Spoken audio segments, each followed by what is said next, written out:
ഇത് മാസ് മോട്ടോഴ്സിൽ നിന്നാണ്. ഹീറോയുടെ ഗ്ലാമറാണ് വണ്ടി. പെയിൻറ്റിങ്ങിന് വേണ്ടി നമ്മൾ അയച്ചാലാണ്. അത്യാവശ്യം അതിൻ്റെ എല്ലാ ഭാഗങ്ങളും തന്നെ എഞ്ചിനടക്കം ഇറക്കിയിട്ട് ചേസ് ആക്കിയിട്ടാണ് നമ്മൾ പെയിൻറ്റ് ചെയ്യണത്. അപ്പോൾ എല്ലാ ഭാഗം തന്നെ നമുക്ക് ക്ലിയറായിട്ട് പെയിൻറ്റ് അടിക്കാനായിട്ട് പറ്റും ഈ രീതിയിൽ വരുമ്പോൾ. അപ്പോൾ നമുക്ക് അതിനകത്ത് അഴിക്കണ സമയത്ത് കുറച്ച് പാർട്സുകൾ നമുക്ക് മാറ്റേണ്ട ഭാഗങ്ങളുണ്ട്. അതായത് ഈ സൈഡ് കവറൊക്കെ ഒരു പീസ് പൊട്ടിയേക്കണതാണ്. ഒരു സൈഡ് പൊട്ടിയിട്ടുണ്ട്, അത് നമുക്ക് മാറ്റിയിടണം. പിന്നെ ഈ ബാക്കിലത്തെ ഈ കവർ പീസിൻ്റെ ആയാലും ഈ സെൻറ്റർ ഭാഗം പൊട്ടിയിട്ട് റിബേറ്റ് ചെയ്തൊക്കെ പിടിപ്പിച്ചാണ്. അപ്പോൾ അത് നമുക്കൊന്ന് ചേഞ്ച് ചെയ്തിടാനുണ്ട്. പിന്നെ ടാങ്കിൻ്റെ ഈ ഭാഗത്തൊക്കെ ടാങ്ക് സോൾഡറിങ് ഉണ്ട്, സോൾഡർ ചെയ്യേണ്ടതായിട്ടുണ്ട്. ഓട്ടയാണ് ഈ കാണുന്നുണ്ടോ. അപ്പോൾ അത് സോൾഡർ ചെയ്തിട്ട് വേണം പെയിൻറ്റിങ്ങിന് പോകാനായിട്ട്. പിന്നെ മൊത്തം സ്റ്റിക്കറൊക്കെ മാറ്റിയിട്ടാണ് ക്ലിയർ ചെയ്ത് അടിക്കുന്നത്. പിന്നെ അതേപോലെ തന്നെ നമുക്ക് അത്യാവശ്യം കുറച്ച് ഐറ്റംസൊക്കെ നമുക്ക് അഡീഷണൽ മാറ്റി വരും. ഇൻഡിക്കേറ്റർ ഒരു സൈഡ് ഒടിഞ്ഞ് കിടക്കുന്നുണ്ട്. തന്നെയല്ല ഇൻഡിക്കേറ്റർ നമുക്ക് പുതിയത് വെക്കേണ്ടതായിട്ടുണ്ട്, നമ്പർ പ്ലേറ്റ് പഞ്ച് ചെയ്യേണ്ടതായിട്ടുണ്ട്. അപ്പോൾ അങ്ങനെ കുറച്ച് വർക്കുകളൊക്കെ ഉണ്ട് നമുക്ക് നിലവിൽ കേട്ടോ. അപ്പോൾ ഞാൻ അതിൻ്റെ ഏകദേശം നമ്മൾ പ്രതീക്ഷിക്കുന്ന ഒരു എസ്റ്റിമേറ്റ് നോക്കിയിട്ട് തൽക്കാലം ഏകദേശം ഒരു എസ്റ്റിമേറ്റ് കിട്ടാൻ വേണ്ടിയിട്ടാണ് അതിൻ്റെ ഒരു എസ്റ്റിമേറ്റ് പ്രിപ്പയർ ചെയ്ത് അതിൻ്റെ ഡീറ്റെയിൽസും കൂടി വാട്സാപ്പിലേക്ക് സെൻഡ് ചെയ്തിടാം.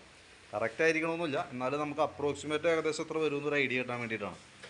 പിന്നെ സെറ്റ് ചെയ്ത് കൊടുക്കുമ്പോൾ നമുക്ക് അറിയാൻ പറ്റുള്ളൂ. വലിയ വേരിയേഷൻസ് ഒന്നും വരാൻ സാധ്യതയില്ല. നോക്കിയിട്ട് അതനുസരിച്ച് നമുക്ക് എന്തെങ്കിലും വ്യത്യാസം ഉണ്ടെങ്കിൽ തന്നെ അപ്ഡേറ്റ് ചെയ്യാവുന്നതാണ് കേട്ടോ. അപ്പോൾ ഞാൻ അഴിച്ച ഐറ്റം ലെയ്ത്തിലേക്ക് പെയിൻറ്റിങ്ങിലേക്ക് പോകുന്നുണ്ട്. ഇനി ഫുള്ളായിട്ട് ഇതേപോലെ തന്നെ കൊണ്ടുപോയിട്ട് മൊത്തം വാട്ടർ സർവീസ് ചെയ്തതിന് ശേഷമാണ് നമുക്ക് പെയിൻറ്റിങ്ങിലേക്ക് കയറ്റാൻ പറ്റുള്ളൂ. അപ്പോൾ വാഷിങ്ങിലേക്ക് എത്തിച്ചു കൊടുക്കേണ്ടതായിട്ടുണ്ട്. അതിന് ശേഷമാണ് പെയിൻറ്റിങ്ങിന് പോകേണ്ടത്. അപ്പോൾ ആ രീതിയിൽ വർക്ക് നടക്കുന്നുണ്ട്. ഓക്കെ, അപ്പോൾ കുറച്ച് ഐറ്റംസ് ഇപ്പോൾ ടാങ്കിൻ്റെയൊക്കെ ഇനി സോൾഡർ ചെയ്തതിന് ശേഷമൊക്കെയാണ് വാഷിങ്ങിലേക്ക് കൊടുക്കാൻ പറ്റുള്ളൂ. അപ്പോൾ അങ്ങനെ കുറച്ച് വർക്കുകൾ അങ്ങനെ അഡീഷണലായിട്ടൊക്കെ ചെയ്യേണ്ട വർക്കുകളുണ്ട് കൂട്ടത്തിൽ കേട്ടോ. അതും കൂടി ക്ലിയർ ചെയ്ത് നമ്മൾ ചെയ്തിടാം. ഓക്കെ, പിന്നെ അതിന് ഇൻഡിക്കേറ്റർ നാളെ മാറ്റണം. കാരണം ഒന്നാമത് കളർ ഫേഡായിട്ടുണ്ട്, ഒരു സൈഡ് ഒടിഞ്ഞിട്ടുണ്ട്. അപ്പോൾ മാറ്റി വയ്ക്കുമ്പോൾ ഇനി പുതിയ മോഡൽ കൺവേർട്ട് ചെയ്ത് പുതിയ മോഡലിലേക്ക് ആകാം.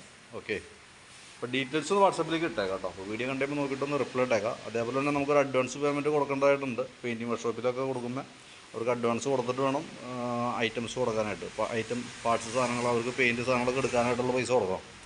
അപ്പോൾ അതും കൂടി കാൽക്കുലേറ്റ് ചെയ്തിട്ട് നമുക്ക് ഗൂഗിൾ പേ എന്താ സംവിധാനം വെച്ചാൽ ആ രീതിയിൽ കുറച്ച് പൈസ അഡ്വാൻസ് അടയ്ക്കാനായിട്ടും ശ്രദ്ധിക്കണം കേട്ടോ. ഓക്കെ.